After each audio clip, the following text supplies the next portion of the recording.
And who are you that would dare enter my courts unannounced? Let's hope your manners are as shiny as your sword. For you gaze upon the Shadow Queen, and I do not know what trickery has guided you here. But if you have come to stop me, your efforts are futile. I will take what is rightfully mine, and those who would stand in my way will find there are far worse things than death. But do not fret, my noble wanderer, for I am a gracious host. So stay, but do not stray far from my courts, for I may have use for you yet.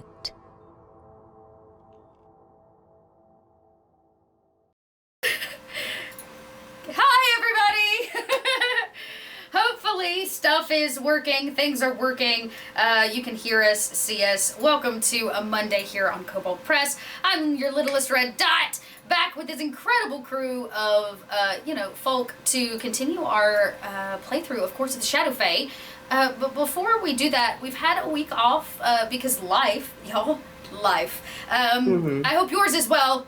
Mine is chaotic. I told everybody already, I'm hyped up on Dayquil.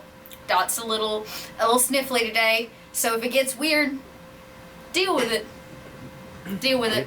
I don't think anyone here is upset about things getting weird. Weird, yeah. Speaking of making things weird, you can actually make them more dramatic by donating to our little bar we have down here. Oh no, I didn't update it. When we reach $50, drama ensues. It is our drama bar. Let me hit this. There's some drama in chat for you. That's you want the drama. You want the drama. You know you want it. So bad. So fill that bar up. You can do that by giving to the channel. When you do, know that helps us keep Kobold Press's Twitch channel churning and burning, so that we can go from Kobold to Swobold. So. Yeah, like we do. And that's if you want to, they keep me around for a reason. If you want to support in other ways, you can always subscribe to the channel. And we've got fresh new little Kobold emotes, including a Swobold arm. I have a particular favorite emote, Kill Kobold emote, but we've got one with a kazoo, one with a little crown, all kinds of things. So get over there, grab your Kobolds, and support the channel. We really, really appreciate it. Now that I'm done giving the spiel, and being cheeky on screen, let's quickly go around and y'all tell us who you are and the character you're playing. And since, Lark, Sephi was out and Lark wasn't here last week, maybe for the other three, y'all give what is the most memorable moment for your character from the past week. Like, what is that thing that you remember? So that we can do a little bit of a recap as we go around. So let's actually start with Eugenio. Hi everybody, I'm Eugenio, I'm DM Jesse Hens. Tonight I am playing Vannon Shalos, High Elf devotee of the Queen of the Shadow Fae. And I think, stop me if this wasn't the last episode. Time is a flat circle and I don't know where we are. But I think in the last episode was maybe when we spent some time talking to that bard, or was that 2 episodes ago? No, that was last episode. That was last week. The bard. Okay, great. So yeah, so I remember talking to the bard, who was also not Shadow Fae, who was also a high elf. Yep. And I was very excited to prove my worth to someone else who had done what I did, and then he just made me really sad and kind of scared, because he was very unhappy with his position as head bard of the court. Oops. That's supposed to be a good thing. So that's sort of thrown Vannon for a loop. He also, he scouted another bard to potentially take his place. There's nothing like a successor. Speaking of. Yeah. Cough, cough. Fox, you're Hey, wasn't scouting me. Listen, Seraphim would make an awful bard, but hello, I'm Rocket Fox, and I am playing Seraphim, who is your all-see druid, and I do have to say, my favorite thing from last time is the moment I wanted to happen, the moment I built my entire character for, was able to happen last time, and that is unleashing the forces of a rabid squirrel. It was like a swarm. Yeah, it was like a horde. It's incredible. A rabid squirrel swarm. I knew that at some point you would have just a spy army of rodents. I knew it. And it was glorious. It was epic. everything I hoped it would be and more. It really And is great. and now they are infesting the Shadow Realm, and no regrets. And they're also in my pockets. They're in my pockets. Yeah. They're on people. Whenever we met that bard, Seraphim went over and was just like, "Hey guy, I'm so sorry you're having a hard time. Here's a squirrel. Here's a squirrel for everybody." Yeah, there is a squirrel infestation, in fact, happening in the Yeah, Shadow so, Realm now, thanks to Seraphim. Oh, wait, you know what the next step is? Having a squirrel fashionable. Oh no! Oh, that did happen too, though, because when we were going to, Seraphim did have a bunch of squirrels just kind of hanging out, and she did realize as they were heading toward the court, she was like, "Oh, I see that court has this nice fancy ruff. Squirrels, form up on me!" And so she did get them to kind of form a squirrel It's true. neckerchief around her. Squirrel or chiff.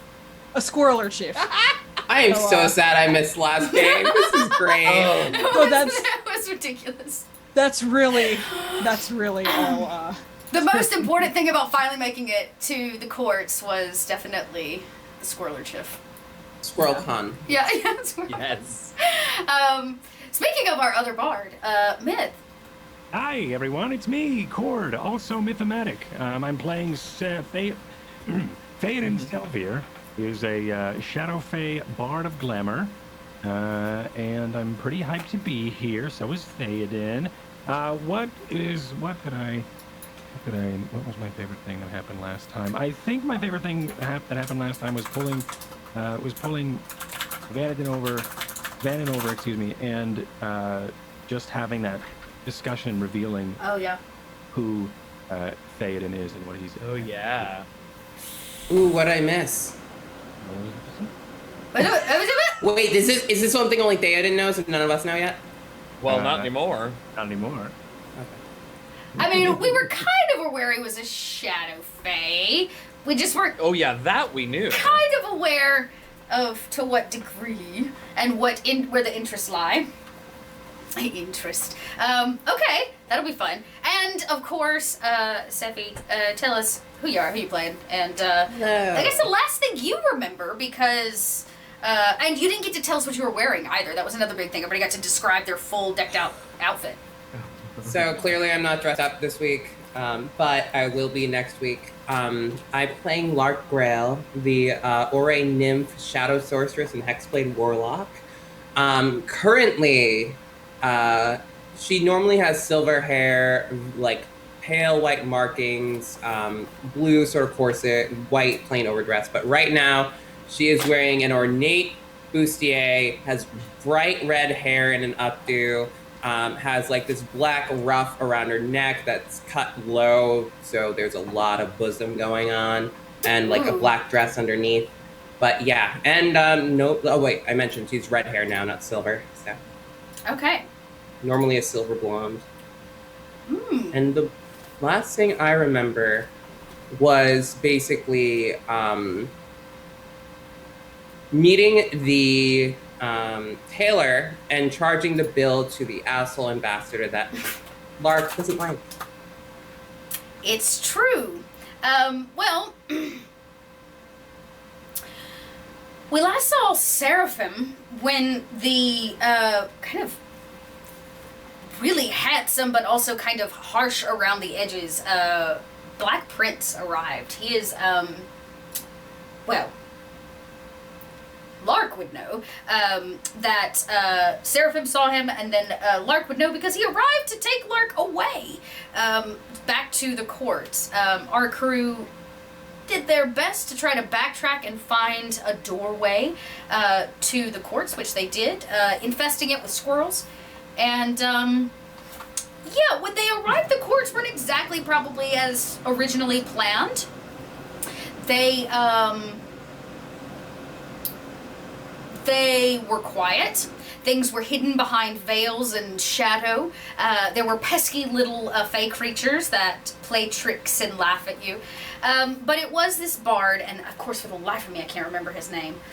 It didn't. I just wrote Court Bard. Why didn't I? I write his know. name I thought the down? same thing. That's not helpful. It's okay. I just gotta get through my notes here. If I remember wrote his name. Court Bard, High Elf, Unhappy. That's all I got. Well, that's a pretty spot on description of him. Let's call him Happy for the irony. Yeah, for the happy. Yeah, y'all can call him Happy. Yeah. So Happy here, our courtly bard. He suggested, a few options for all of you, like gain some status if you want the ear, but who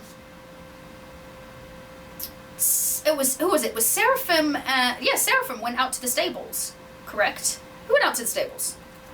We all started out there. Went to the kennels, and then Seraphim hung out for a minute while That's while what it the other was. two went to find the ambassador, but then they started just going straight to the... Yep. So you met a few other people. There seemed to be hunting hounds, nothing special there. The beautiful blue horse that the Black Prince rides. And the last thing you were met with was the sound of crying near the doors where supposedly Lark is being held on trial for crimes none of you are even aware of. Or at least we know that you're aware of. But this girl, she dashed away in tears before you were able to really speak with her. Now, outside the doors of the courtroom, you can hear, even through these massive gold doors, the sound of people, of chattering, of gossip, of the excitement of such drama. Such drama. And we actually see you, Lark, standing in front of everyone in your finest attire, in this fine attire, this bustier, this beautiful red wig. The queen, you would know, is not here. You do not see her. These are a bombastic array of the shadow fae that call this court home. But you are very aware of the gentleman to your left and to your right. Hander, who is of course known as the Black Prince, stands next to you, and I think I have a picture of the Black Prince. Here, let me yeah, he's so handsome. I feel like I need a good search bar for this, y'all. Because I got all these things open.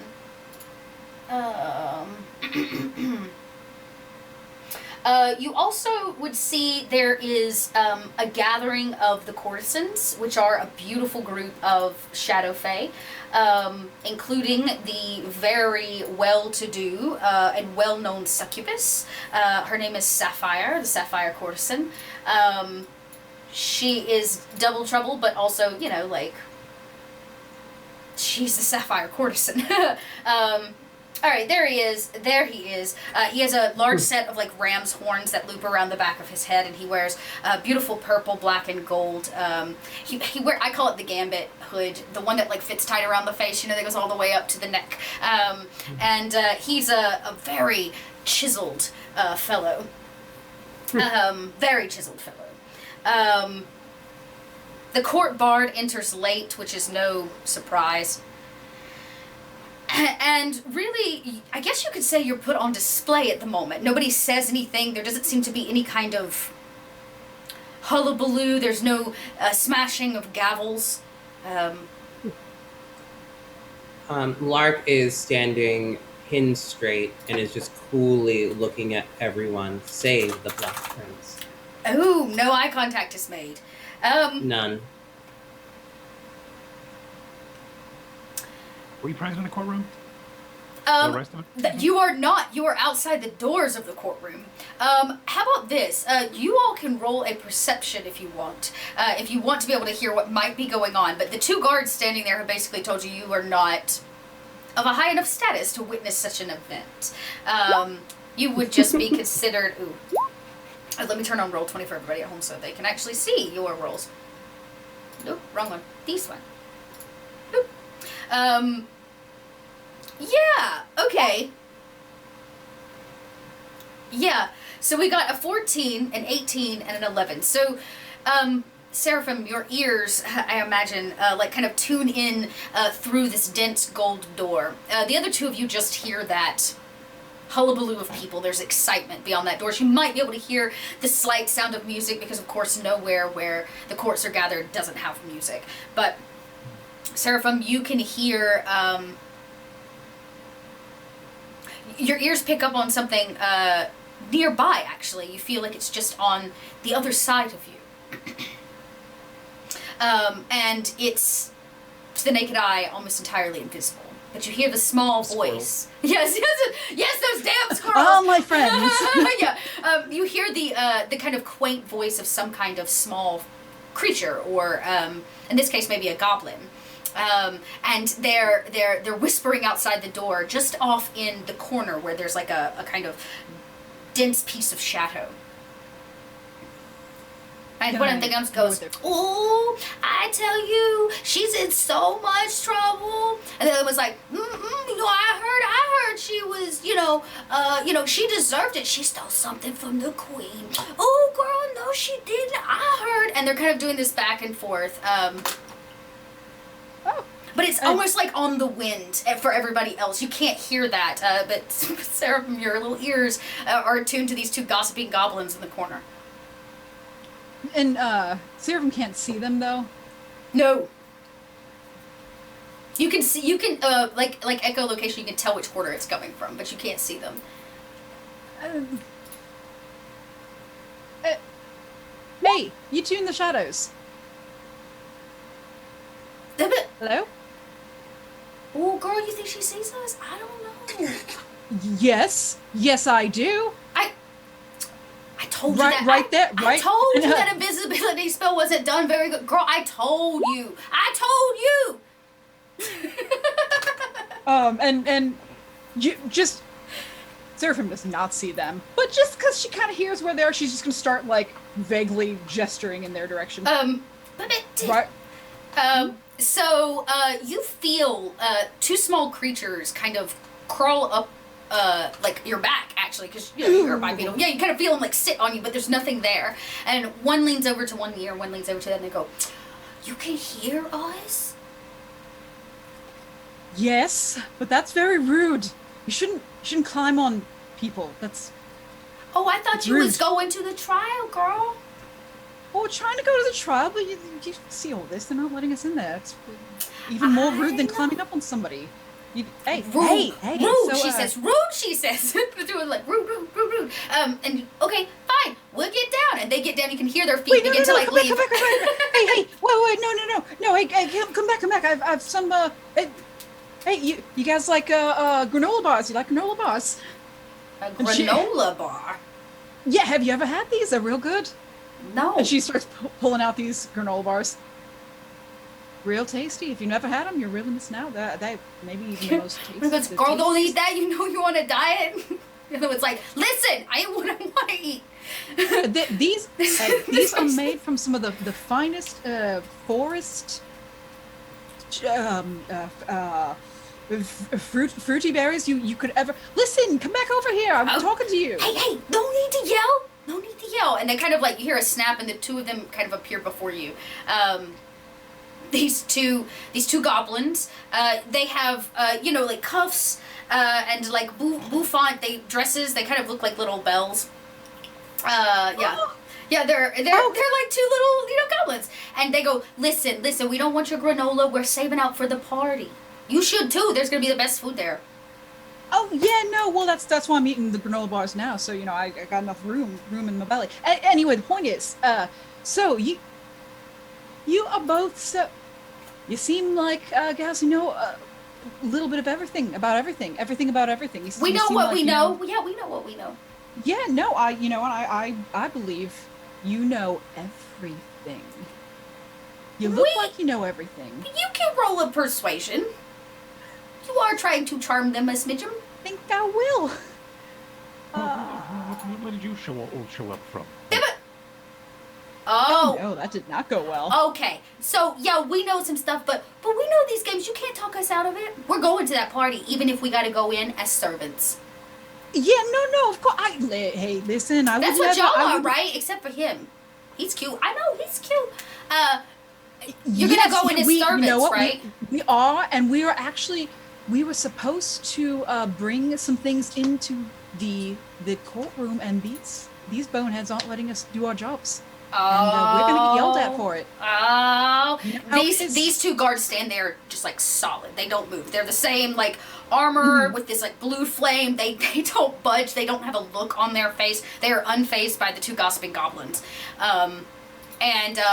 They go, okay, well, if you're going to check in as a servant, you're going to have to do it over here. And so they kind of pitter off and like towards that direction.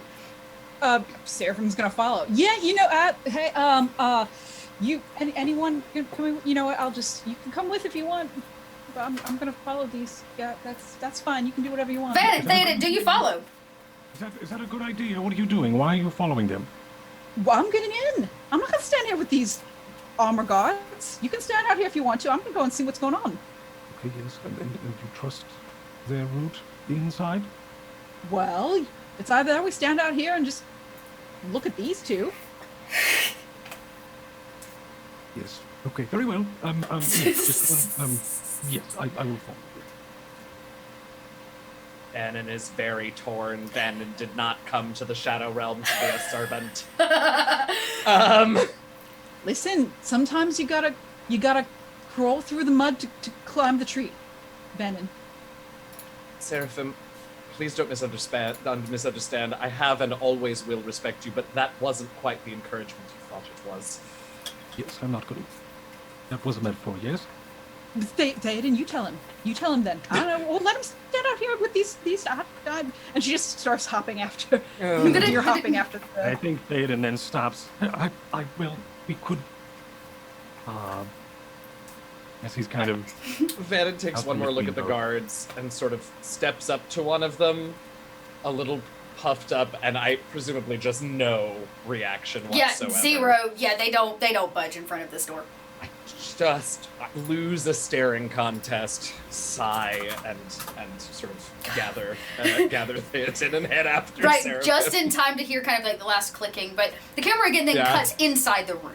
That silence of the hallway is met with a complete juxtapose of just like noise and people and laughter and a little bit of music here and a little bit of music there. And Lark was just about to say something. Well, it does appear that I have everyone's attention, don't I?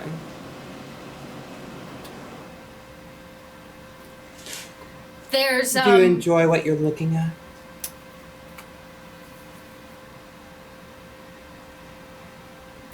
a few people settle down. A few people sit as if this is going to be great entertainment. But it is not, of course, Hander that speaks to you. No. There is a baron for such things. Baron Suvid. Oh, I didn't address Hannah. Oh, even better. Baron Suvid is the one that steps forward. He is also a rather handsome fellow, in a little bit of a different way. He doesn't wear as fancy items, though his clothes still are made of woven silk and silver. They fit very tightly. He is said to be the most lethal blade that walks the courts, potentially the Shadow Realm in totality. Yet he is a baron, which means he is a gifted land title holder. He Correct. cannot pass down his title, therefore beneath me.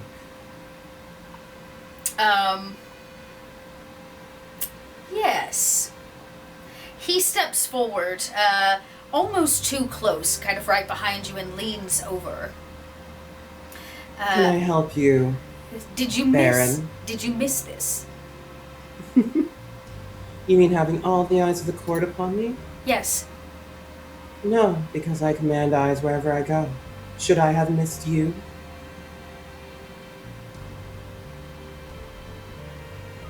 Would it matter if you did?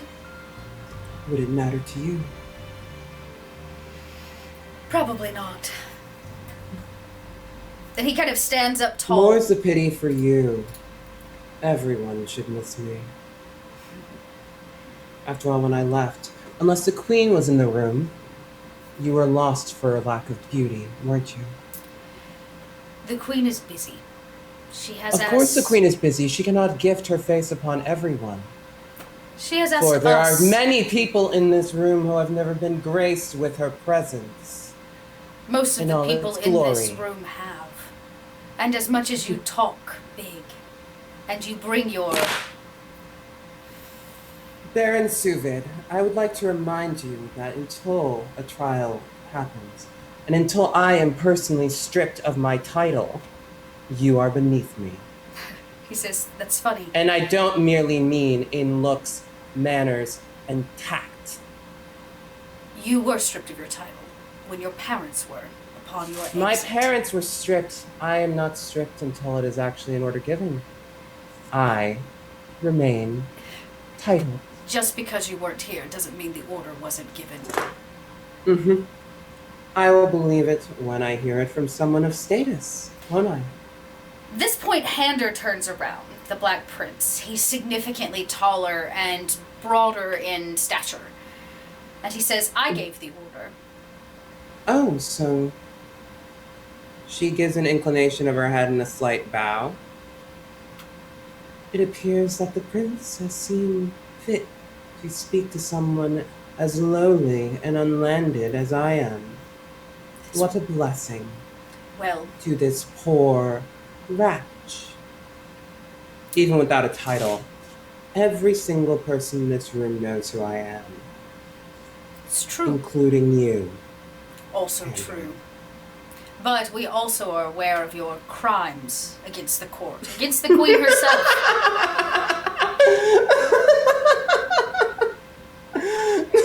I'm sorry. The fact that anyone believes that I would have actively stolen or done anything to harm the queen is ludicrous. You, of all people, should know how devout I was to her, and how I have still kept that devotion. She knows. I guarantee it. Well, if you play your cards right, you may get a chance to tell her or find out yourself. Until That then, depends on if the deck is stacked against me, yet again. you stacked the deck against yourself when you ran I for your did original not. trial. What choice did I have? You were giving me no way. Is All, there evidence? all to the prove my Fae here in the innocence? courts have a choice. Do we? So now you get to prove your innocence here. It's about this time, Van and Seraphim and Theoden, you walk in through the servant door, which is on the back. Like, you can't see over all of the people because you're, like, in the back, but you're standing there with, like, goblins and small creatures and obscure tricksters. And they're all standing in the back kind of whispering. You can tell they're betting. They're taking bets on this moment. But you hear that laughter from Lark, like, ring out over the court. She's standing in front of everyone in kind of this circular space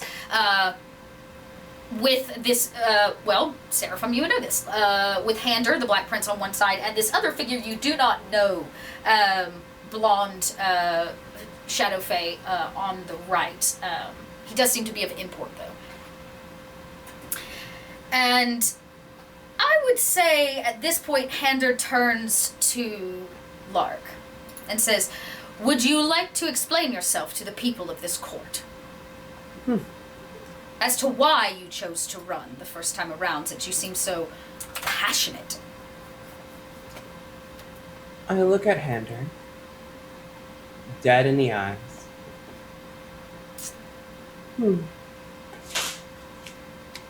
I don't know. Why would I have run? Why do you believe? What do you believe? Why don't we proceed with what the court believes is the accounting of the events of the night I left? Then I shall prove my innocence. After all, it's been quite some time since I've been here. He says, yes. Interesting enough, you brought yourself back, but we can talk about that later. Does this suit the court? And people kind of like, there's like these whispers around the court, and people are, God, yes. And there seems to be kind of a hushed yes from across the court. He turns around again, broad chested, and he says, "Please, explain yourself." That is not what I said. Recount Commander. your story, then.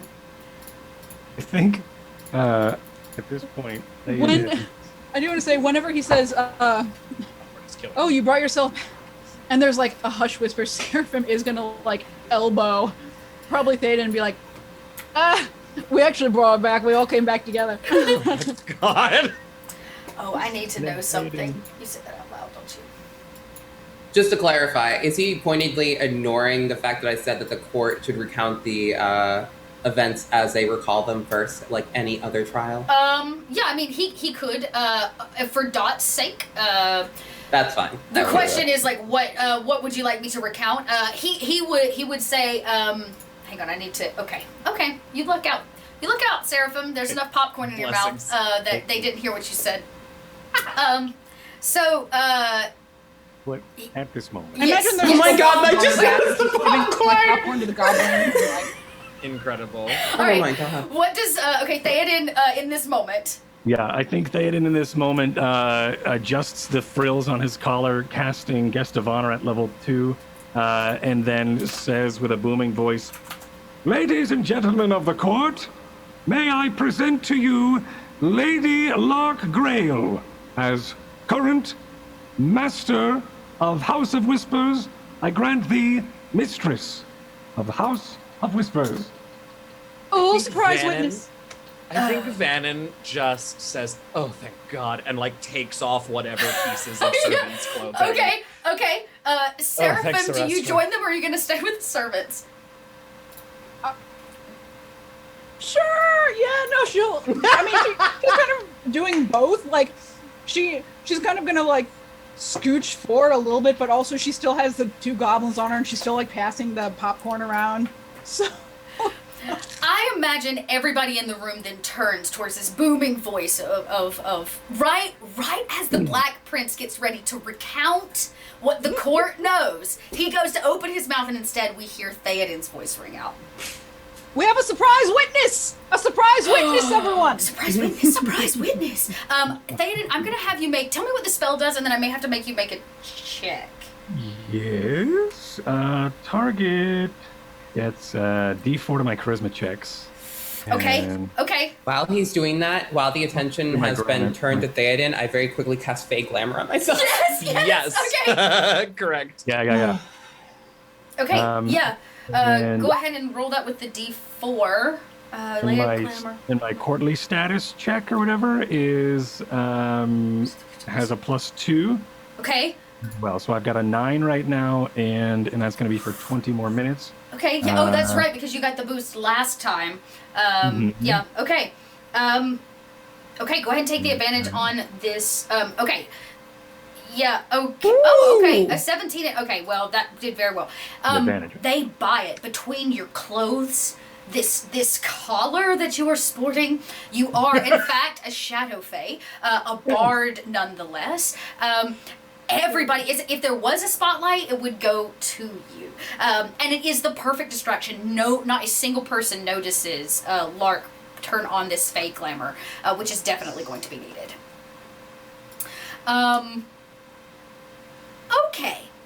You kind of step out, the crowd parts for you, and like lets you through as you enter the open kind of half circle, where you're now staring at the Black Prince himself, and he seems, well, if you knew him, you might see an eyebrow raise, which you know is not good.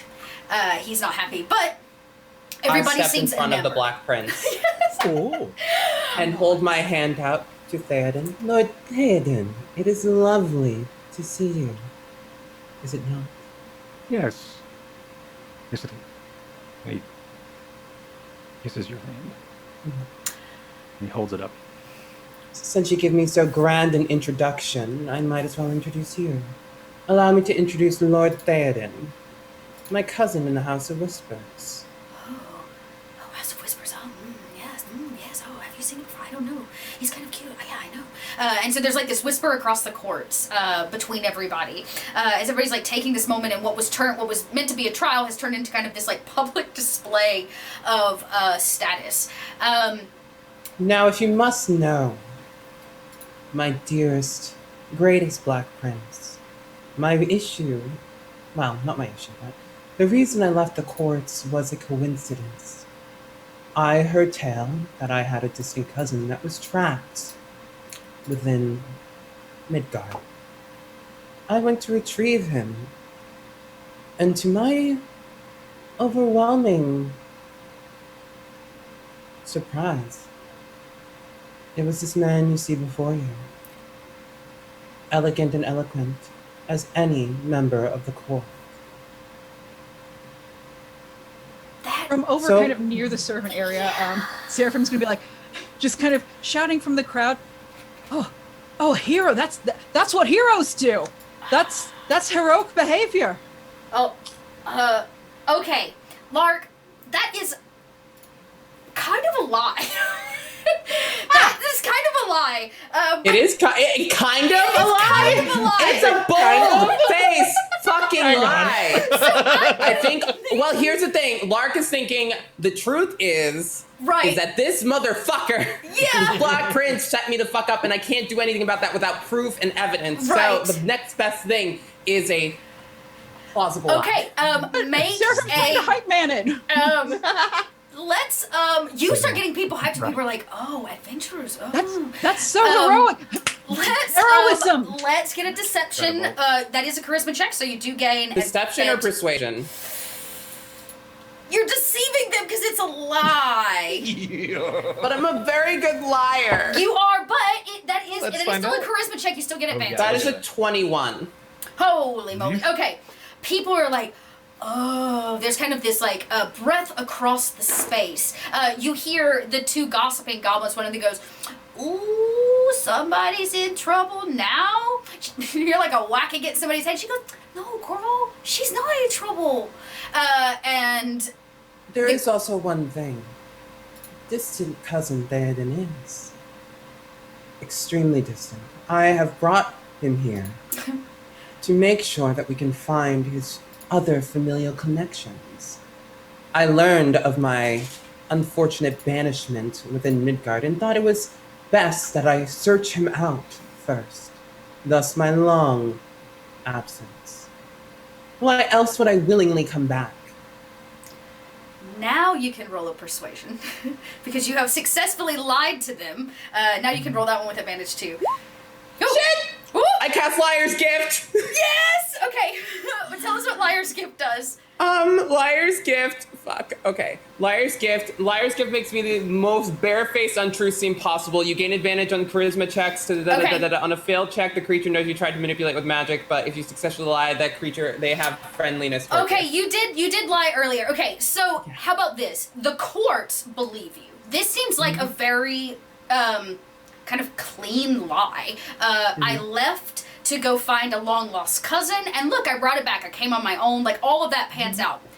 It's the two gentlemen next to you, the Black Prince and the Baron, who don't quite believe you. They know that in the midst of this very clean and polished story, there is some... You're lying, but they can't quite put their finger on what, because Theoden is standing here. And at this point, the Black Prince does step up, and he says, "Interesting. A member that belongs to our court's lost. How did you get such a way, Theoden?" Well, Your Highness, you do remember that I was sent to retrieve Lady Law. His eyebrow kind of phrases. And here I stand. He says, "I don't remember such a command." And the Baron steps over and puts a hand on Hander's shoulder and kind of pulls him down because he's just a tad taller and whispers something in his ear. Hander stands upright again and he looks pissed. He looks so pissed. "Fine. The courts of the Shadow Fae, it has come to my attention that Lady Lark and her long-lost cousin, Sir Theoden,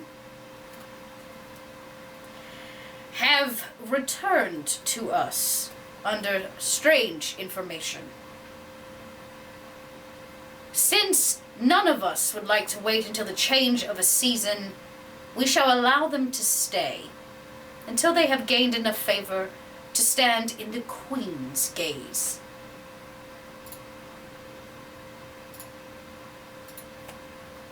When she will see you, you can have a proper trial. Until then, Lady Lark will be marked as a fugitive. And he kind of snaps his fingers, and you see on your beautiful bustier, he marks you with this symbol of the fugitives. Like it like becomes embroidered on your cloak or whatever's on the exterior. My dearest prince, and this time Lark gives a full, deep bow. Thank you for granting me such amnesty so that I may clear my name and those of my parents. Though I am surprised that you would not see fit to proceed over this, for is not your name one of the most powerful in the court itself? That you lay this at your mother's feet. Forgive me, I am surprised. It was her request, not mine. I see. That being said, as all creatures and fae of this court, you must earn your place here. All of you. And he kind of goes around and makes eye contact with all four of you, stopping for a second on, the very clear robes, right, that are donning the Queen's symbol. Landing on this seraphim who's munching popcorn with like the servants of the court, and then lands back on Theoden and Lark. Tonight was to be a great banquet. Your arrival has changed our schedule, but since you are so transparent with everyone, we shall allow you to join us. Tonight we feast. All of you are welcome as guests. Well, most of you are welcome as guests. Lark, Theoden, neither of you are to leave these courts until you have seen the Queen. May it be a few seasons. I imagine doing otherwise. Or a lifetime. The four of you, and he now means all of you, are to stay behind momentarily. I have a request for you. You want some of this? Is it? Court is is it this? dismissed, and people are like, Wait. What is yes, what? My dearest prince, your Royal Highness, I have a gift. For? You, of course. I am undeserving of any kind of gift. You are of the royal family of the courts, and I, though disgraced in some way, though not to my own fault, feel that it is owed upon a return to the courts to gift you with something. And you feel this is the appropriate time? I do. And I hold out an ornate gold foil package. There is probably the most silence you've heard yet in the course. It's like people are halfway standing up, getting ready to leave, He reaches out, puts one hand under yours so that he touches your hand, and then puts the other on top as he slides the box away, making very ginger touch of his fingertips to your palm. Lark tries not to relive past memories. Yeah. And shudders. He makes eye contact if you will allow him, and he removes this gold package from your hand, and he says, "Thank you, Lady Lark." Of course. Shall I open it now, or is this a private matter? Oh, it is your choice. He looks around to everybody in the courts, and he says, dearest Faye, enjoy your evening. We shall join you soon in the banquet hall. And everybody takes that as their cue to get the hell out of here. What? It's like clearing a house after a bad improv night. Like, people are gone. And, you know what I mean? Like, everybody's going home. Too real! They want to get there, right? Yeah, they want to get to the Too party. real. Y'all know what I'm talking about. This place clears out very quickly, leaving only the 2 guards at the door who close it and stand on the outside so they are not on the inside. The Baron, the Black Prince, 2 hounds that are like on the inside of the space that have kind of been just sitting there. And then the 4 of you. Lark rises. He says, now that I no longer have to be quite as charismatic. I'm not exactly sure charismatic? what our of you are doing here. SWAT at Sarah. And he says, for whatever reason, your story checks out. He points at Theoden, and then kind of cuts eyes again at the Baron, like he's kind of mad he didn't know. That might be the vibe you're getting. And he says, whatever the reason, you're not going to get away with what you did, Lark. Pray tell, my prince. It is not my place to judge, just my place to assure this court stays in working order. If you will forgive me a question, I am still not fully aware of what it is I am meant to have taken. Well, you can answer for that when you finally meet the Queen, which is why I have asked you all to stay after class. So I am to defend myself from something I don't even know what it is. He says, right now you have nothing to defend. You are considered a guest of this court, remember? Yes, but with the weight of the trial coming, I do intend to prove my innocence. You will get a chance, and if you're lucky, there will be no trial. Since we are mostly alone, she doesn't look at the party, but like gives a side-eye glance to the Baron. If you would be so kind as to open the gift in my presence, I would greatly appreciate it. I would not make you open it in front of others. He says, of course not. You watch him reach into a breast pocket of this beautiful like jacket that he wears, and he pulls out a pristine letter opener. And he very simply slides it under the paper and puts it back. And kind of peels away this gold foil without crinkling it or wrinkling it, or like he doesn't like rip into the package. When he opens it, what does he find? Finds 3 large emeralds, and at the top of it, a black diamond ring. Lady Lark, this is quite a gift. If I were mistaken, I'd say that you are trying to bribe me. I'm not trying to bribe you. Simply a gift and the return of something that you once gave to me. I'm no longer... Let's say I no longer feel deserving of it, shall we? There is a very thick heaviness to the air, everyone. Van and Seraphim Theoden, would you like to roll an insight? I'm sure. Seraphim is gonna take her popcorn and be like, and she's gonna go over to where the dogs are. So she goes over to where the dogs are, and she's like, "Oh, look at these babies." Okay, maybe. Okay, sorry, Theoden.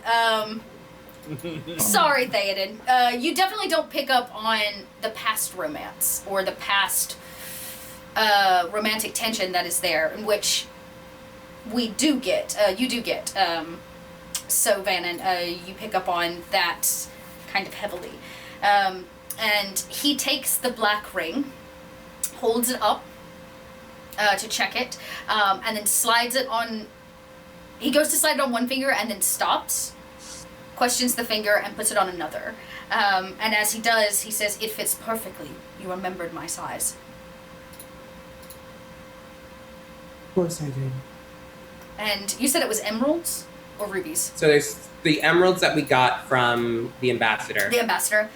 And then the ring is basically one that Lark had resized, but is actually a ring that he gave her. So he, again, none of you would know that. He knows that as he puts it on. And he also says, "Thank you for returning it." Of course. Now, since you have been so kind, gesturing to these emeralds, I would like to give you an opportunity. I have a feeling with your friends, and he kind of gestures to the group of you, earning enough status here in the courts to get to see the queen is going to be difficult. We have These big babies. Oh, these big babies. Yeah, they're... You know, It's just like real, like loud enough that she's not necessarily trying, but she's trying to be really obnoxious. there, there's it's very obvious, and his eyes once again cut, and he says, "So I'm going to help you out. Are you? We have a small problem here in the courts." Is it the squirrels? There's been a lot of squirrels for some reason. What? Yes, it seems to be the No. season for squirrels. We don't exactly know what that's about, but There's no squirrels are a natural part of nature, and no one is responsible for that specifically. Lark looks at Seraphim like, Look at these big puppies. Oh. okay, he definitely sees through that and now knows for whatever reason the squirrels are here because of you, but he hasn't.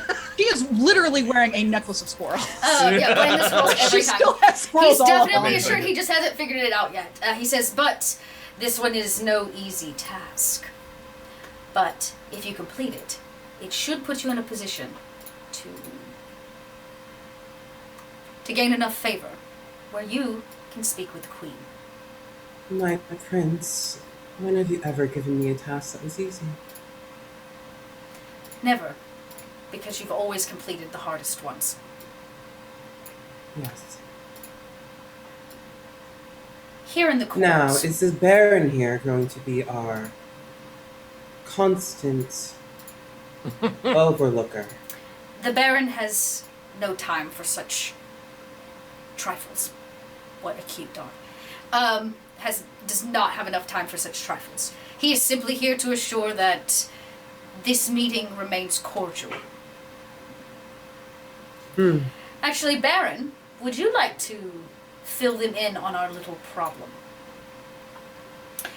He steps forward, and you can see the knives at his side. If you couldn't before, he's quite he's carrying a lot of steel on him, but very what's the word I'm looking for? It's like very tailored to fit the silk suit that he wears. And he says, well, not everyone in our courts is of a high status and wants the best for our queen. You can tell he's trying to choose his words very carefully, as if he's unsure if somebody might actually be watching or listening. And he says, deep below your feet, there is a demon lord. Oh. He's a bit of a problem. We have been unable to catch him in his activities, to actually pin anything on him. But he has been growing in power. I can feel it. We need a group of willing individuals whose absence would not interrupt our day-to-day courtly activities.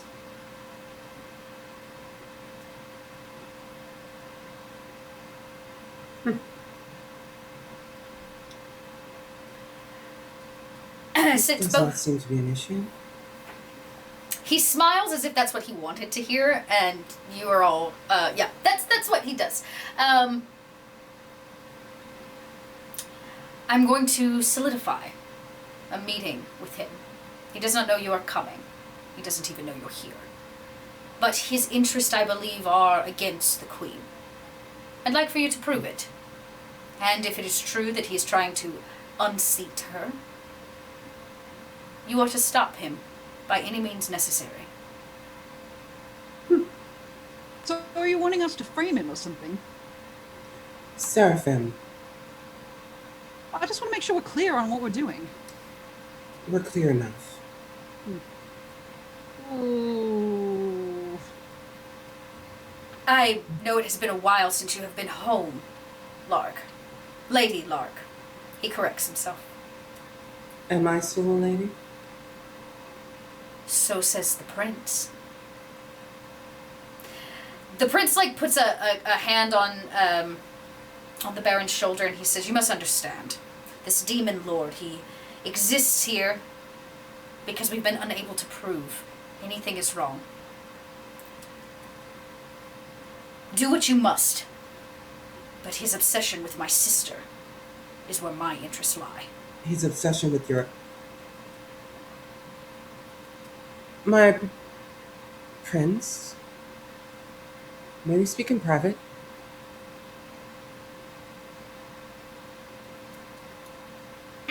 He gestures for you to, like, step to the side. So you're far enough away where voices won't travel or carry.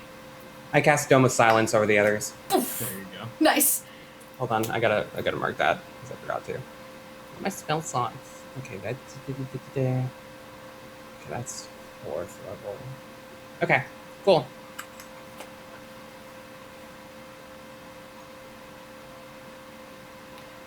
He gestures, and when you kind of reach a distance and he sees the Dome of Silence, he says yes.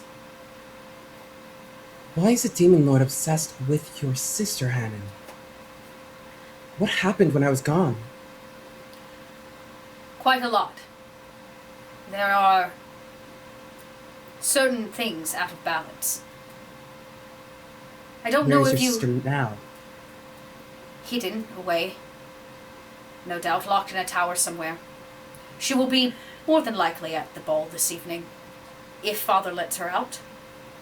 Your sister is not one who takes well to being locked away. She has not taken well to any of this, but her safety is of the utmost import. And when you have No, the it demon... is, however... And when you have the demon lord of cockroaches stalking you at night, Cockroaches? there are things below this beautiful tower that would make even my skin crawl. The Shadow Realm hides many atrocities as well as many great beauties. We have history. Look, Hannon. his name... This is more important than that. I care a great deal about your sister, and you know that.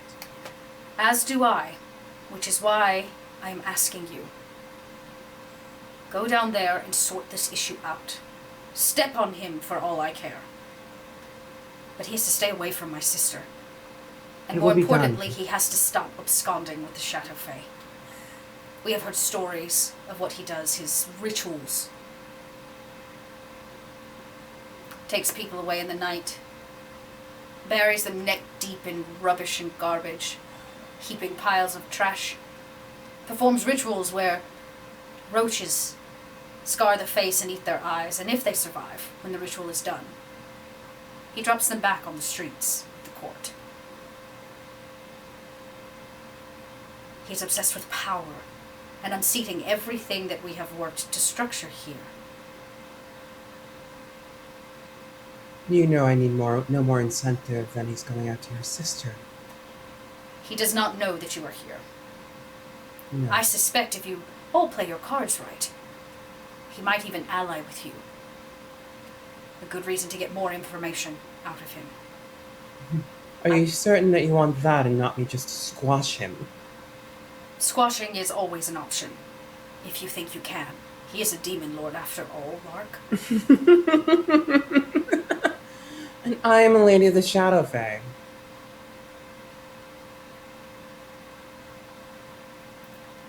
I would say it is good to see you, but that seems inappropriate. I will say it is better to see you than I thought it would be. I must go. The party awaits. I imagine escorting you all in will help your conversations for the evening? I suppose. Thank you so much. And Hannon, Yes, I did not do it. I know. He brushes his cloak to the side as he turns and gestures for all of you to join him, hounds and all, to be I dispel the escorted. dome. Yes, he says, "Come, we're already vastly late." Interesting. The Baron takes off in a different direction. He says, "I shall see you all at the party. If you need more information, let me know, but my inside sources, I've already reached out to them. I imagine that the Demon Lord himself will already be reaching out to you." He leaves, and the prince himself, is going to escort you all into the courts. Lark, you managed to finagle your way out of that situation without destroying your reputation. In fact, you kind of helped it, so you can gain a +1 to your reputation before entering the ball. Yeah, buddy. Hey, Theoden, you were introduced at the hand of Lark in the midst of all of this. You can gain a +1 to your reputation. Thank you very much. Yes. I'm also going to let the other two of you take a +1 to your reputation. What? By I was happy to association. just not lose any. No, well, I was going to say, actually, you know what? The two of you aren't going to get any for the court situation, but you will get something for the party because all four of you are being escorted in. So you're all going to all of you will take another +1 for being escorted in by the prince to this party. I'll take Alright. it. I will take it. Up And to 9. you can hear the music begin before you actually get there. I would like to give you all a moment, if there's anything you'd like to say, before these doors burst open and you walk into basically the biggest celebration of the year. I pull Theoden aside as soon as we're from, not at anyone's eyes. You were sent to get me? Yes, I can't master the House of Whispers alone anymore. It's far too challenging, so I decided to take up the mantle and go find you. Sorry about the lies. You're actually related to me? No, I Didn't just think so. I just was able to take care of the. On your leave, they had granted me the house, and I can't take it anymore. So I was sent to go, and I really volunteering myself to go out and find you, bring you back, announce you, so you could keep your status and be equipped a new status, and I could then fall down on the rung and wouldn't have to manage the house anymore. I can't do it. It's far too stressful. Why didn't you tell me? Well, I figured if I was to let anyone know in the House of Whispers, well, of course, if you whispered too loud, anyone could hear, so I figured to keep this one quiet. Secrets aren't right to keep in friendships. All of us have secrets. Vannon over there basically hides them in his cloak. It's all full of secrets. Bannon, what are you keeping in there? You open that right now. Bannon, open your cloak right now. Open it. What? Metaphor. First of all, this is deeply inappropriate. This is a metaphor. Second of all, what do you just want said me you to had a open cloak it or full of not? secrets. Well, little A, little B, but open up your metaphorical cloak now, yes. What? The one with the secrets. I'm- Secrets. Do you have any secrets? What are you hiding from us right now? Vannon has been so deeply torn about literally everything happening since we arrived at the courts. And I just think... I think this is, and it's, you know what? Thank you all for doing this to him now and not after we arrived at the party. I think just in the middle of the hallway, I stop and I take my vest and I just open it. And there's nothing there. I mean, there's a real, probably a quite, travel worn, whitish shirt underneath, under clothing garments, and just this, and looks around at the three of you and says, I don't. Secrets are what we're supposed to have here. The princess and you had, and I didn't think it would be like this. Didn't think the court of the Shadow Fae would be full of intrigue and secrets. Of Then, course I did, but I didn't think that I was supposed. And that you and he's not related, but he is, and still just sort of like taking the shirt and like rolling it up a little bit, just like nothing there either. there is no one who ends up working for Sarastra without a story to tell. Oh, of course not. I have plenty of stories. I thought it would all be a bit more.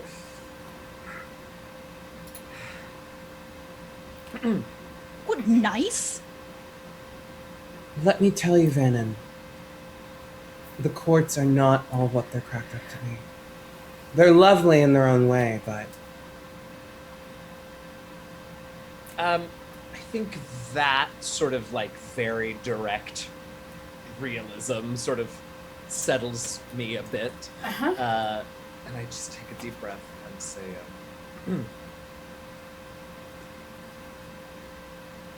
things here are, as you say, lovely in their way. That is what I want to see more of. And yes, looking at all three of you, I have plenty of my own secrets. Undoubtedly, several of them will come to light while we're here. It seems to me that the prudent thing to do, even amongst friends, even amongst trusted friends, would be to tucking my shirt back in, doing my vest back up, would be to perhaps keep them to myself while we're out in public. absolutely. Well, if it's going to be like that, yes, you shouldn't do this every time you're about to talk about yourself. It's really off-putting. You told me! You know what? Where's the party? I need a drink. You are a high elf. You should understand metaphor. Theoden, what happened to my parents? Happened to my parents? My parents. Unsure. It's about this time. You see the Black Prince put his hand out to Lady Lark. He gestures to the two guards to open the door. And when he does, you are met with the sound and sights of the most beautiful ball you've probably ever seen. Creatures dance from the ceiling off of silks. There is food, long tables. The crowd is talking and laughing. They're dancing, they're smoozing, they're drinking, there are toasts that are being had, and at the far end of this long room, you can see the queen. She sits upon a throne far atop all the rest of you. To her left is her daughter, Theoden, Vannon. You would know this girl as the same one that passed you in the hallway crying. The seat to her right is, of course, empty. That belongs to her son, the prince. And as the prince enters, the announcer says, all rise for Prince Hander Svenik. And everybody, stands, gestures to all of you. They see you on his arm. There's whispers. And they see a new Shadow Fate. There are whispers. I hold my arms out to take both Vannon and Seraphim. Oh, nice touch. They look around. A few people comment on Vannon's robes. Oh, they're the queen, yes. And the prince turns to all of you after the introduction and he says, I must take my place. Enjoy your evening. Lark bows deeply. This time the full down to the ground skirts around her bow. And do all the rest of you bow? Yes. Great. Once Seraphim sees all this, she'll do with an actual not being a butt about it. An actual, Yes, a nice proper bow. The doors then close behind you. Oh, welcome in. Thank you for rating us. We are so glad to have you here. We just went to a Shadow Fate party, so congratulations. You made it just in time. Y'all for the remember party. you can fill that drama bar. That's right. It already started, and let me tell you, now is the we time. don't do that enough on our own. Right? So here's what I'll tell you. You can fill that drama. Actually, here, let me put some drama in chat for you. Boom. There you know how to do it. Tip us. Fill the drama bar. More drama. Let's see. First off, for those of you that have never seen the courtesans of the courts of the Shadow Fae, they are single-handedly the most beautiful creatures you're ever going to witness.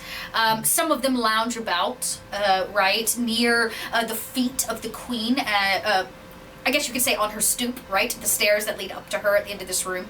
A few of them dance. They wear beautiful kind of flowing gowns made of silk and fabrics you may never have seen before. The colors are rich peacock colors, nice jewel tones. And there is a very clear, definitive line of where and how people sit. There are multiple tables, but you can tell the low status sits as far away from the centralized table of the high status people as absolutely possible. I don't think any of you are actually quite allowed to sit at the high status table yet, but you can see a small goblin walks up to you. He has like the little like napkin over his arm, and he says, "Right this way, eh?" As he gestures for you to take your place, and you can see, even in this short amount of time, however, you all have place cards sitting here at this table that is just adjacent to the main table full of very important people.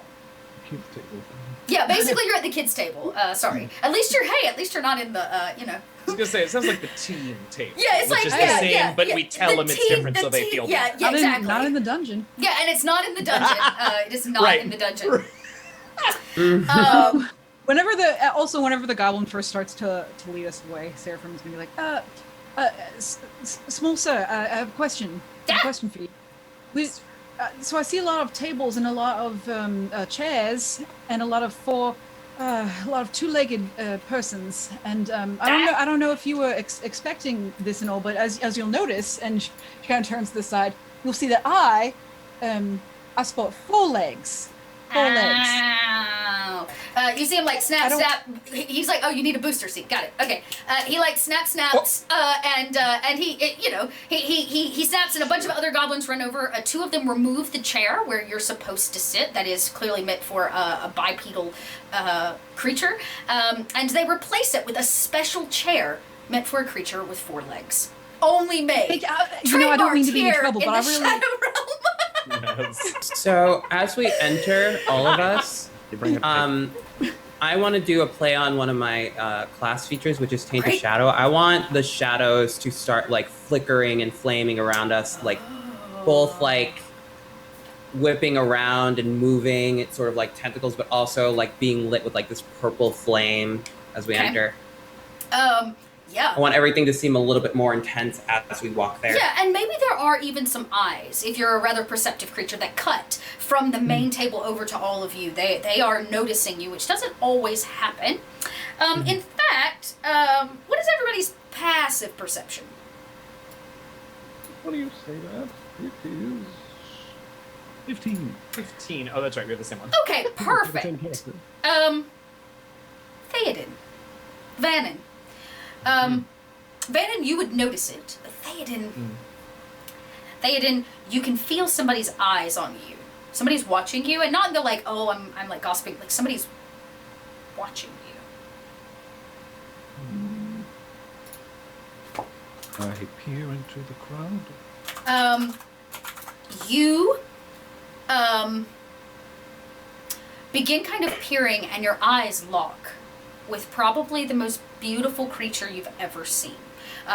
Well, by the average creature standard, I should say. How you view beauty is on you. But the average person would say this is an absolutely stunning woman. She is definitely a courtesan, but she doesn't need to dance. She seems to be at the top of her, the food chain, I guess you could say. She has 4 people behind her that seem to be like serving her or worshiping her, maybe is a better term. One of them's like fanning her, one of them's like feeding her special fruits and things, but she seems all but ignoring them, and her eyes have cut across the space to you. Now, Theoden, the question is, do you know who this is? Let's see. Yes. Okay, do you know who this is? You can, well, does it even matter to you if you know who it is? That's a better question. Do you care? No. Can I roll perception to see if I notice this person looking at them? Yeah, and see... all you need is a passive perception of 12. If it's 12 That or is higher. exactly. Perfect. Then you also, it takes a second maybe, and then you realize that Vannon notices something, and then Theoden's like curling a mustache, looking off in a different direction. You cut across the room, and you realize that he is making eyes at not just any courtesan. This is the Sapphire courtesan. She is, well, she's a succubus, yo. And probably Everyone a also friend, knows a this. former friend of Lark. I feel like Lark would get along very well with her. Yeah, at least an acquaintance of some kind. You would know that being in her favor is no small task. It's like serving, the devil wears Prada, basically. Like, she requires a lot of those that she allows to serve her or be with her. And, she's a succubus, so she kind of hunts people in so many words. And she's caught eyes of Theoden, the new Shadow Fae in the courts. I purposely look at her in the eyes and lean over to Theoden and say, she is difficult to gain the attention of. You should play that to your advantage. Well, I'll try my best. And I love a good challenge. She's a Sapphire courtesan. She's the highest ranking courtesan here. Not for me. I'll get the queen if I want it. And I will. And he walks. We're going to have a conversation, darling. But this is about status, not betting. Although... Yes, isn't it always? Vannon, I'm going to give you one additional thing. Since you're kind of watching this, like, you're like, oh. Uh-huh. You realize somebody else is also eyeballing Theoden. A teary-eyed princess from across the room. She recognizes you and kind of tries to look away, but she can't help but cut eyes again back at this new Shadow Fae that has rejoined the courts. I think, so I'll lean in between Theoden and Lark and say, Theoden, I believe it isn't just the Sapphire Courtesan who is seeking your eye. You wished to get the attention of the Queen, is that what I heard? Yes. Yes. Well, I don't imagine that one could get much closer without being there than the eye of her daughter, eh? Lark's eyes widen. Now, listen, seeing that. Now listen, I understand that there is history, and I certainly don't want anyone taking advantage of anyone else without consent. But I believe that our time here could be well spent. Clearly, she is unhappy and looking towards you, Theoden, and I'm beginning to understand things about this place. I don't think I'll be holding the sort of power here that I imagined, but that isn't to say that there isn't power to be held. Perhaps when you are seen to be catching the eye of the princess, the eyes of others will be free to wander elsewhere. And I sort of take a glance at the Sapphire Courtesan. Power comes in many forms here in the courts, is what I'm learning. That is indeed true, and you've learned very quickly. Theoden, do you know the princess? We'd only just introduced ourselves, and she walked away rather distraught. What? I don't know. Any interaction? You have the attention of two of the most powerful women in the room, Theoden. Use it wisely. I could go really well for you or really poorly. Yes, it can. You know what? Just to make this more interesting, Into the crowd. I was about to, just because I gotta, as Chat said, stir that pot. Stirred. Lark, you would know that the princess has a very, very heavy distaste for the head courtesan. They have a little, like, mean girl thing happening. I see. But of course. Theoden, Yes. you must pick your path now, because those two do not get along at all. Thaden, you're gonna get hurt. And I don't mean emotionally either. They're going to kill you. If I may, I will say that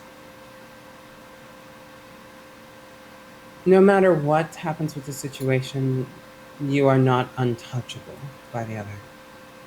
You can have the favor of the princess, but that will take time to gather. And until that time happens, you will be... Your rejection will be seen and known. But for the time being, if you play your cards right, you may be able to play the interest of both without snubbing them. After all, having a conversation and drawing the attention further of the other will interest them and possibly get us more information and status. But that is your path to decide. And Lark walks the rest of the way down the staircase. You better be careful, though. You get your horns too locked in, they're gonna get tangled up. You know what I'm saying? Thank you. Now that was an incredibly apt metaphor, Seraphim. That was excellent. Hey, just because mine got cut off doesn't mean I don't know how it would work. Oh, well, that got sad. Although I guess right now she does have the Right, that's true. You got the fancy. the fancy. stuff. Right. Yeah, you're fancy right They're now. there. They're there. In That's spirit. right, that's right. So, I think, because I like to stir the pot, our dear Courtesan, this succubus, I'm gonna, well, that's interesting. They give me two names, so I'm gonna call them Merrick, her, them, Merrick, and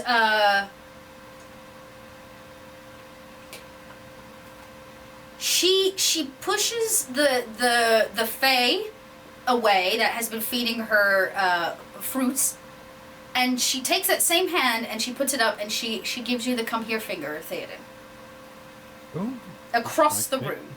Maybe Be careful. Oh yes, I know the nature of succubus. Succubi. I will. Thank you. Yes, I am a professional. And he just thinks up, Yeah. popping eyes. People watch as you cross. You all don't think he's going to call her a succubiti when he's over there, do you? He is in way over his head. I mean, I look, he kept a secret from us for plenty long. I want to give him a little credit, but... Ooh. Have you tried to woo mean girls before? Have you? Never mind. Let's watch. Let's watch. Where'd that popcorn go? Yeah. Actually, you're being served food. There's so fantastic. much food. Yeah, there's like wine being poured every time you turn around. Food all in front of you. I imagine Seraphim's just gonna like grab some food and just be like, not even say anything, just be like, well, let's enjoy this while we can. And as you're eating, and you watch as Theoden kind of walks off to the other side of the room to go address the top courtesan in all of the Fae courts, okay? Who is this ancient succubus, Lark. You hear a voice as your wine like fills back up. You hear a voice. You know this voice. This voice says, "My dear Lady Lark, I never thought I'd see you again." And as you turn, if you do, you would know this is the voice of your dear Samuel Thornspear. Your, I hate to say stalker, your obsessed worshipper, your dearly devout, the Fae who would give their life for you, And also the Fae who, upon being rejected, fucked my life over. You're kinda certain of that, but yes. And you turn to see them standing there. A bit of a fanboy, yes, but you're right. How much status has he gained or lost since I left? Ooh. Can I figure that out? Ooh, roll an insight check. Insight. 19. Quite a lot. He has a nicer jacket. You can see that he has gone up in status. He's gained a lot of status. Gold stitching around his very well-tailored suit. He wears a new rapier at his side, which tells you that he probably has been dueling or has won a few duels. And as he puts your wine glass back down, as he has filled it, and sets the jug next to it, he smiles, or they smile this cunning smile, and he says, I have worked very hard to assure that when you returned, I was a worthy fae. From what I can see, is he higher status than I am now? For sure. Oh. Samuel, you seem to have gone through a number of changes, yet you never forgot me, did you? How could I? You're in my dreams every night, my lady lark. She tries not to vomit. My dearest Samuel, why don't you have a seat? It would be my great honor. And he does. A person of much higher status sits at a table full of all of you that are not near as high. He takes Theoden's seat for the time being. When he does, the plate on the table, the nameplate, changes. They're from slow turns. And he's to look at him. Yeah, he smiles at the two of you across the table. Nods at Vannon. Nod at Seraphim. Probably. He kind of looks at Seraphim and like takes this moment in. You don't see an All-Seed very often sitting at this table. I also have to design this four-legged chair. I have to figure out how I want to do this chair for a creature of four legs, but It's a table. It is literally probably a Just a table. table. Yeah, It's it's like I kind of, imagine kind of like a bench with like little notches out for the yeah. for So the you just legs like, go. yeah, absolutely. So you can like almost rest on it where the table's not. Yes, that's exactly it. Trademarked by Kobold Press. So, he simply says, and he actually would reach out to take your hand if you would allow him. Oh, I allow him. He takes it and he kisses it very gingerly against his lips, never losing eye contact with you. And he says, I've missed you very dearly. I would like to, as his lips touch my hand, cast Convoluted Dictum. Oh. Okay, what does convoluted dictum do? It's a long spell. You manipulate the thinking of a creature within range, compelling it to take longer, more elaborate means to complete actions. The target must succeed on a wisdom saving throw or take only one action or bonus action until it ends. Basically, what it does, let me see if I can summarize this. Makes them use big words. Well, that he take rolled a longer to 4. say. He failed. It Hilarious. basically, it means that they're like prone to suggestion, I guess. Is the Yeah, way he's I a would little put it. okay. He as he kisses your hand and he never breaks eye contact with you. He fails, very very much fails. He simply says, "In fact, I missed you more than I thought ever possible. Oh, did you? How I have you imagine been? you must have gone through it when I left. I was heartbroken. I cried every night. I even bought a lark to keep in a cage. In a cave. Well, I can't let it fly around now, can I? Oh. Can I My please roll an insight check?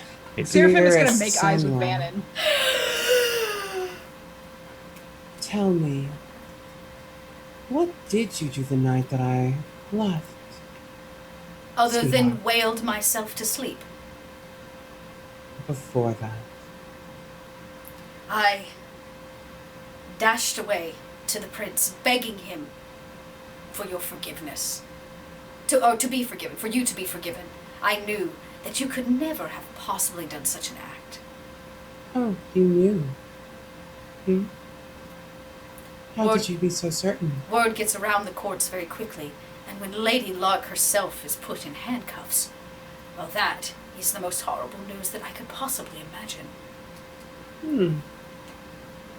And what were you doing that day before I left, sweetheart? Well, if you must know, my dearest Lady Lark, I was out getting something for you. Oh? What might that be? A very rare item. You know, it has been sitting in a box on my bedside for many, many seasons. I would like to give it to you properly. Who would I be if I did not accept the gift so long kept? He pats your hand, he kind of brushes it, and he says, "You always know exactly what to say. Yes, Tonight, I do. after the party, come to my chambers. Perhaps I shall. He says, if you don't, I will seek you out by daylight, but until then... Well, I cannot agree to such a tryst in the eyes of the court. But perhaps. And winks at him slowly. Ooh. He can't blush, I don't think, but he smiles this really, as Chat said, greasy, this kind of con man corner to his mouth rises, and he says, I look forward to gifting it to you personally. So Seraphim is clearly seeing some things going on. Rolled some perception here.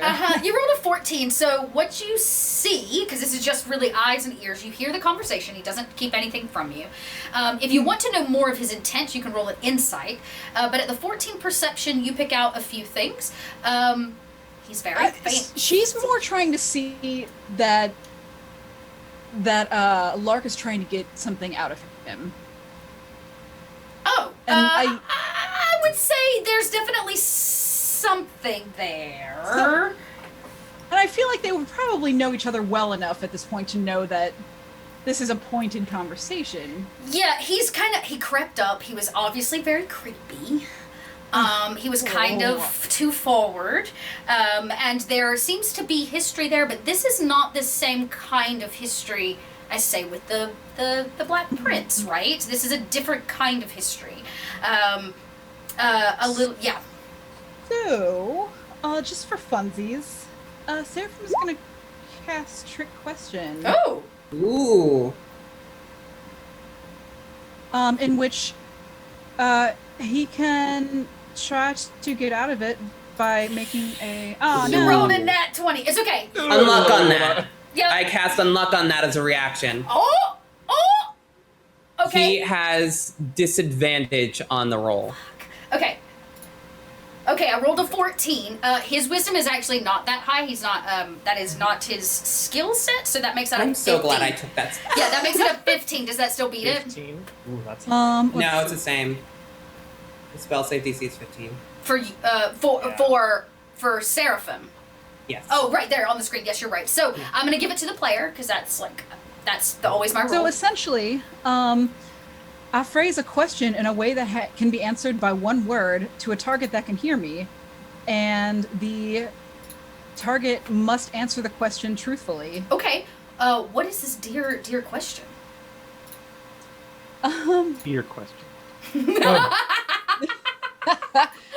Oh, that was a good joke. Lark gives Seraphim a very pointed look.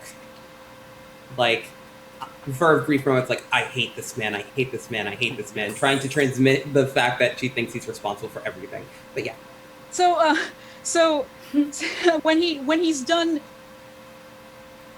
oozing weird all over Slimy. Mark's direction, Seraphim's gonna take the food she has in her hand and just kind of and like tap him with the food. Like if she were somebody who eats like a chicken leg, she would take it and just like tap him with it. You leave a grease stain on his silk suit jacket. And be like, boop, boop, boop. He stops immediately. Like, you can see his whole demeanor changes. What do you ask him? So you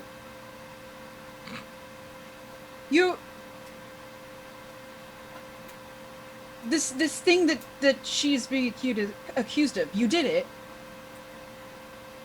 And you can see there's like a quiver in his eye as he tries to fight the spell that you just cast on him via chicken leg.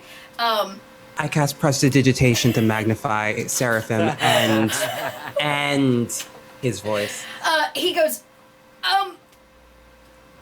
no. Hang on, I don't think you heard me. Oh. So the case against our dear Lady Locke here, what she's being accused of, that was you. And you can see he's like kind of shaking. The silverware rattles on the table with his hands as they vibrate, and he stands up and he says, "No!" And he storms off. Oh, Samuel, wait. He stops. He can't help it. Come back here. He turns, though he does not move. I'm so sorry that my companion is not fully aware of how things work in the courts and that she placed a baseless accusation upon you. But please, before you go. Lark gets up and walks over and casts another prestidigitation to clean the stain off of his shoulder.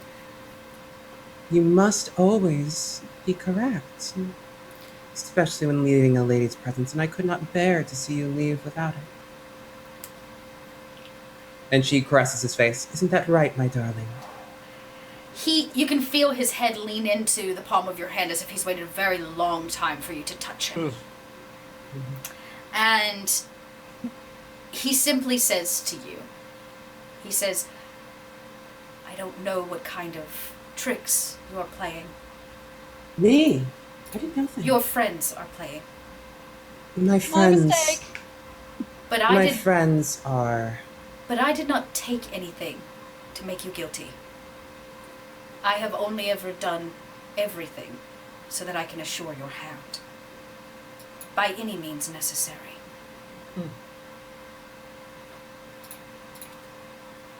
I understand. Samuel, please, do not think poorly of my friends. They are overprotective and lack subtlety, and suspect everyone in my presence. Do not take it to heart. He puts his hand on yours that's on his face and kind of removes it, cupping it in his. And he simply, very simply says, "Then or now, one day, you will look on me with less disdain and realize that everything I've done has been for you." Do I look at you with disdain now? Not at the moment, but you will when I turn around. You always did. Perhaps you are not the only one who has changed, Samuel. Let's hope not. I thought you were perfect just as you were. I must go take my seat. And, While yeah. the two of them are having this conversation and Sam is a bit distracted, I would like to cast Shadows Brought to Light upon Samuel. Oh! He should make a charisma saving. My God, this poor guy! Y'all are really teaming up on him. We don't feel bad for the oily bastard. He gets a +3, so he's that a is creepy. a 15. So he does. Oh, He does. so that is also. Oh, why does that say? I feel like your spell save's higher than that, isn't it? Yeah, it Yeah. is. So, I know why. Because this is a wizard spell. My cleric spells have a lower DC because my wisdom is not so high. Gotcha. But this one is one of my wizard spells, which have a DC of 15. Okay, so again, that's what he I rolled really because he gotta gets a get my wisdom up. +3. So he does pass, is what you're saying. No, he matches. Oh, he matches. So then you get. He'll match my. He's in yeah, my favor of the wisdom player, ones. so just barely, just on the cusp. So I will keep, but seeing what happened when Seraphim tried, I am going to choose to have his shadow come and whisper to me one of the creature's most scandalous secrets, some fact that the target would not want widely known. But his shadow will just slither over to me and whisper in my ear so that only I can hear. As he walks away to go take his seat at the table, the place card once again clearing as Theoden's not there and neither is Samuel. His shadow stays behind. You see it almost linger on the floor and pull apart from his feet as he walks away, and it slithers over and under the table, and you feel it almost whisper in your ear. And it simply says, what does this shadow say? This shadow says, his deepest secret is not that he stole it, but that he convinced the Baron to steal it. He ruined her reputation. He framed her. in hopes that she would need him to regain her status. He simply wants her hand. Do you know I almost cast the spell on the Baron earlier? And the shadow, you can feel it almost kiss your cheek as it disappears. I will sort of give it a little caressy, like, shove away. Yeah, nice. Back to Sam. And it across the floor, nobody even the wiser. But we actually follow as we see Samuels take a seat. The shadow rejoins him, but our eyes are met with Theoden, who finishes his cross across the room. Everybody is all eyes on this bard or on this shadow fade that very few can recognize. Young bards whisper about that snazzy collar, the way you carry yourself, who is this man, what instrument does he play? All of the questions to be answered. They want more, they need to know more. But with the beckoning of the great courtesan, the Sapphire courtesan herself, people definitely take notice. She puts a hand up as you get about 5 feet from her. You're not allowed too close.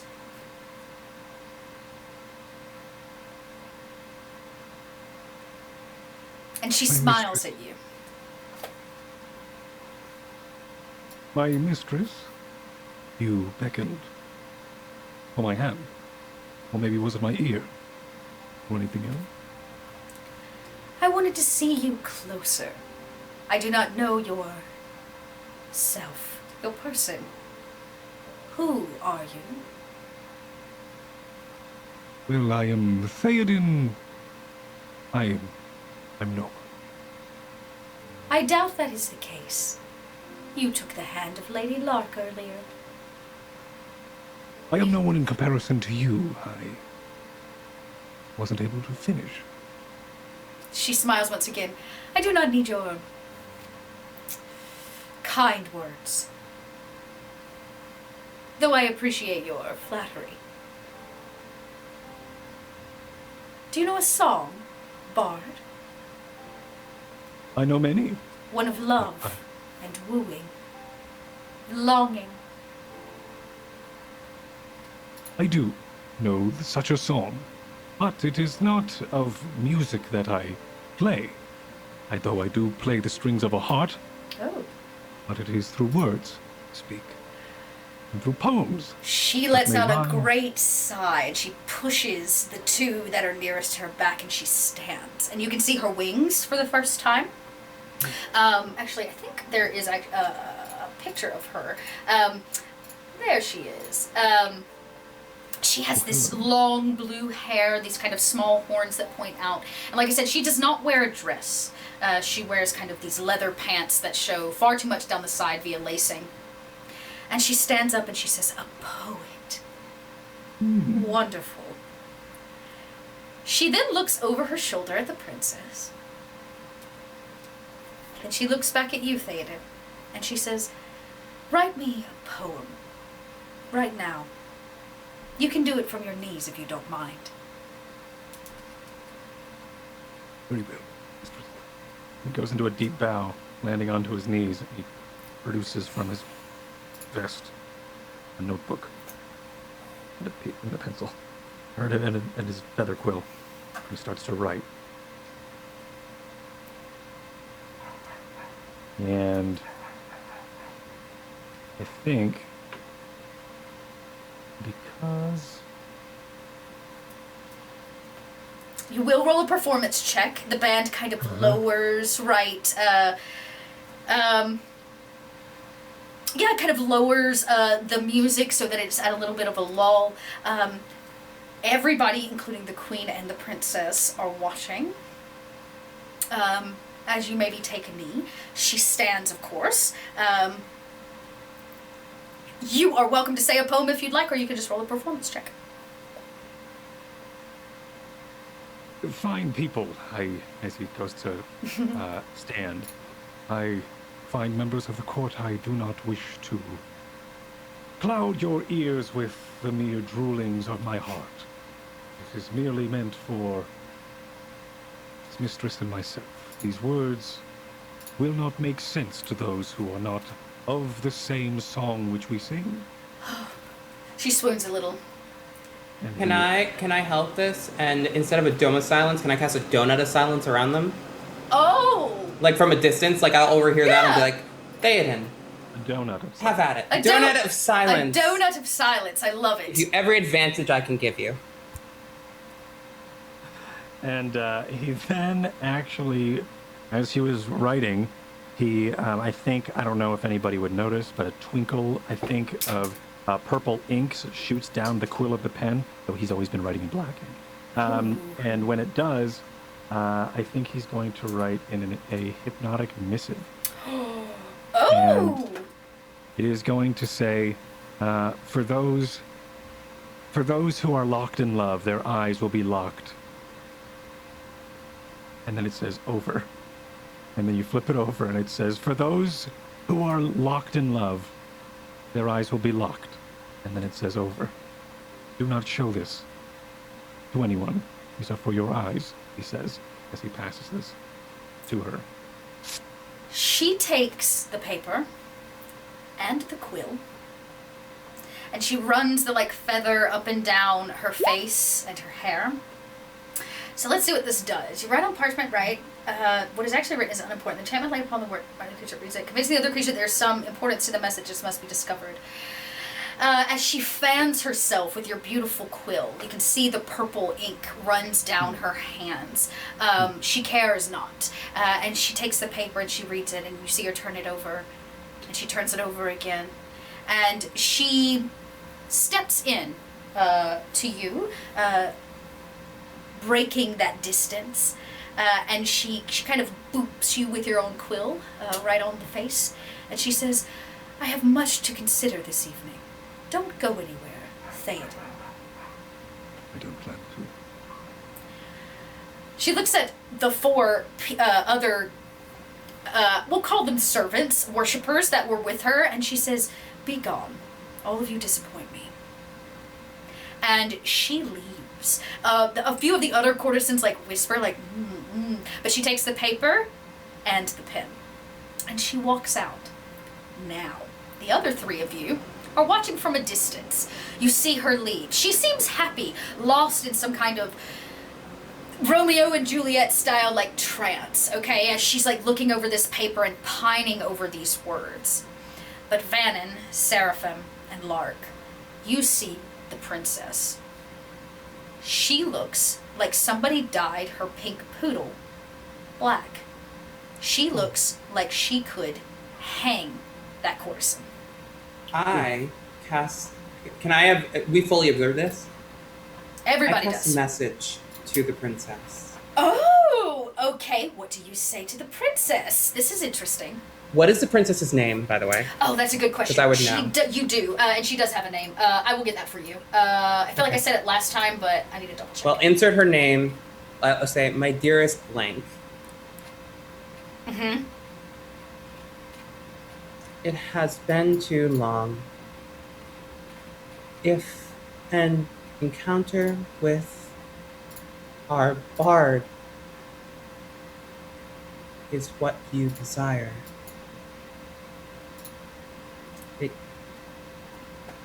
wait, no. Contact me. Oh, okay.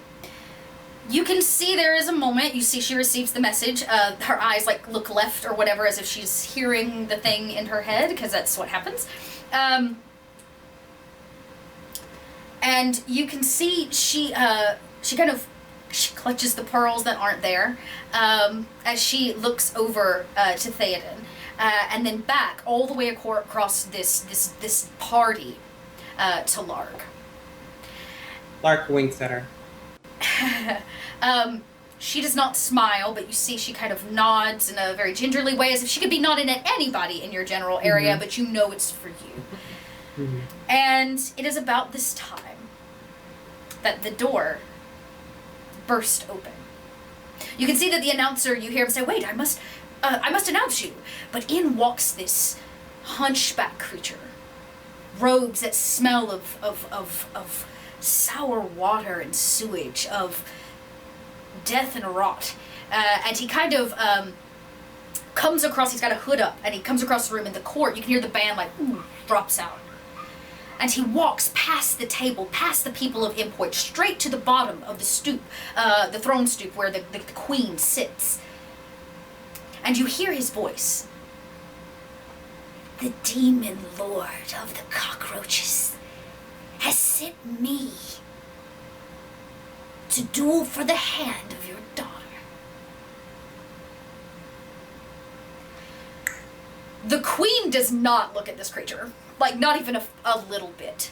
You can hear a small gasp from the princess as if this creature is too hideous, and as he pulls the hood back, you see he is of some humanoid cockroach form.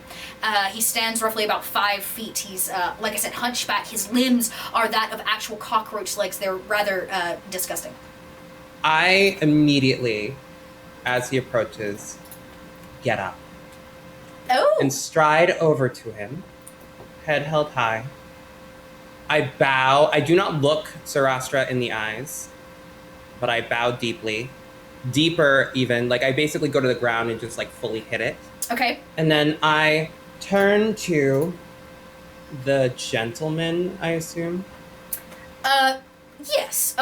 You, at some point, he might have been a gentleman. He's now part cockroach, but yes. I hold out my hand and say, "You find us at a loss. Why don't you introduce yourself to court if you are to fight? Supposedly for the princess's hand. I myself and Lady Grail."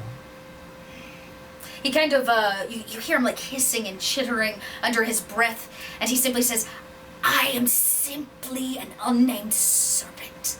"You must have a name if you are to attend a court." "Servant of the demon lord. We do not stand on such trifles as names where I come from." "Then how do you suppose that you are worthy of fighting for the hand of the princess?" "Because the demon lord is worthy of all." "He is. But if he does not send a worthy champion, he cannot." And I find a way to subtly take his hand. Ooh, you take the cockroach leg from under the robes? Okay. I take whatever appendage is available. Yeah. Ooh. Ooh. Okay, yeah, you grab his appendage. He almost like tries to retract a little bit. Touch probably is not, let me rephrase it. Gentle touch is probably not something that is received very frequently. Oh, it's not gentle. Oh, great. It's not gentle. Okay. I cast Shadow Brand. Okay, what does Shadow Brand do? You draw a rune or inscription no larger than your hand on the target. The target must succeed on a Constitution saving throw, be branded with the mark on the location of your choosing. The mark appears as an unintelligible mark to most creatures. Those who understand the Umbra language recognize the mark as indicating the target is an enemy of the Shadow Fae. Interesting. Okay. And I am a sorcerer. You are. I'm going to use meta magic points to cast it subtly. I'm going to cast subtle spell so that it's almost as if the mark has always been there. Sarastra will know I cast it, but she'll know that this creature was seen as unworthy and can say it was when he entered. Okay, he's gonna roll. I rolled a 7, he fails. For sure. There's no way he's gonna beat your DC on Pierce directly that. on the forehead. It's as if it burns, and you hear it like. Oh my! What is going on? It burns, and he throws the hood up. Trickery, evil little shadow fae. You hide behind your gold and jewels and beauty, but you are just as unworthy as we. That mark upon your forehead. He says, I am simply sent by the, and you can see people are beginning to laugh. This is a court full of mean girls. He simply, and he scutters out, and runs away, and people let him through. Challenge. Bannon, in this last moment, you feel So he wasn't worthy. a strange tug at your robes. Actually, two things happen. You feel a strange tug at your robes, but this creature, upon being branded, you all see something you've not witnessed yet in the Shadow Courts. This is rather important. From the ceiling, what you thought were like inlays or reliefs of dragons, like laid flat on the ceiling, peel away and make themselves known. They're actual dragonettes, 2 of them. And as they scoop from this beautiful dome ceiling, you see that their chest emanates a white light, like a bright light. They're kind of blue, not too large, and they swoop down over you, casting just this most incredible light. And as it does, the cockroach again, and you can hear the queen stand up, and she simply says,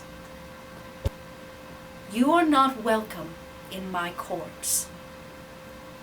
Be gone, creatures of darkness." And the dragons push this creature out and away. Then you feel a tug at your robes. You think maybe it's that pesky shadow back again. Sometimes they come back because they want more smooches or something, you never know. But this one doesn't. You look down and it is a goblin. He seems to be dressed to match the rest of the servants, but the look in his eye tells you he is here for something else. And he says, "Oh yes, Go ahead, no, please." I was just gonna shoot my eyes towards it to him and sort of give him a very subtle go. I want to give you exactly what he says because he does say things. So I'm gonna try to use it. He said he gestures for you to like lean down as if he doesn't want to say it too loud. As these dragons are like swooping down and people are like, "Oh, right." I guess since everyone's watching, I will. Yeah, and he says, You are invited, you lords and your friends, or this lady and your friends, to a treat with one who has watched you climb from the sewers to the stairs. The Lord of the Cockroaches would share confidences with you at the bottom of the Black Well tonight, moonrise." Anything else? My script says no. Yes, I lie. Yes, and that's it. He says no. Is it? He says no, I must go. Come, in silence. And he kind of runs off as the dragons have ripped this cockroach creature apart. They grabbed it, ripped it in half, spattering light and bits all over the place. People are like, "Ooh, these are kind of weird fey creatures," and the dragons take back to the ceiling. And the music starts up once more. The queen sees all of this and decides this party bores her, and she leaves.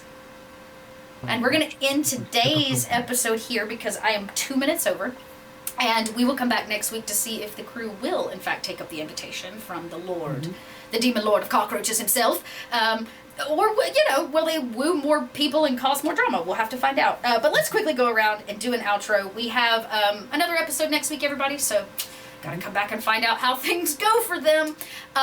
Let's go backwards. So, Sephi, you're up.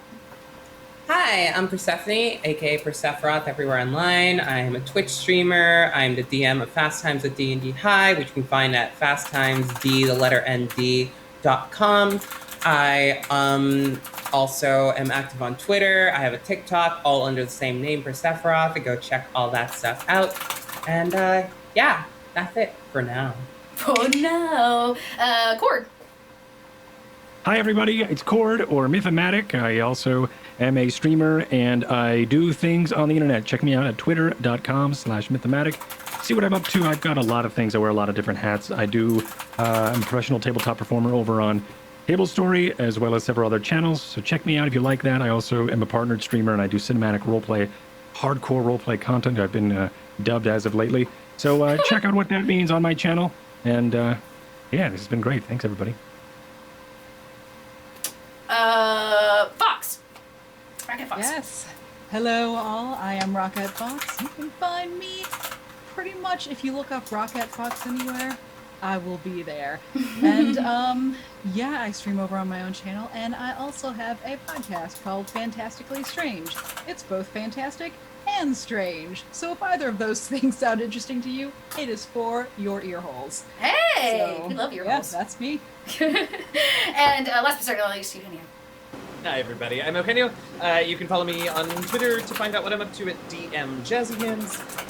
Lots of stuff going on this week. Some streams on my channel. We're doing Mass Effect. We're playing It Takes Two tomorrow morning. Wednesday is the penultimate episode of Into the Motherlands. We just closed our Kickstarter Chapter last weekend. We got 2 more episodes in this season, so come hang out on Wednesday night over on Cypher Tears channel. And Sundays, I'm over with the Rivals of Waterdeep, marching towards episode 100. Wow. So yeah, that's where you can find me.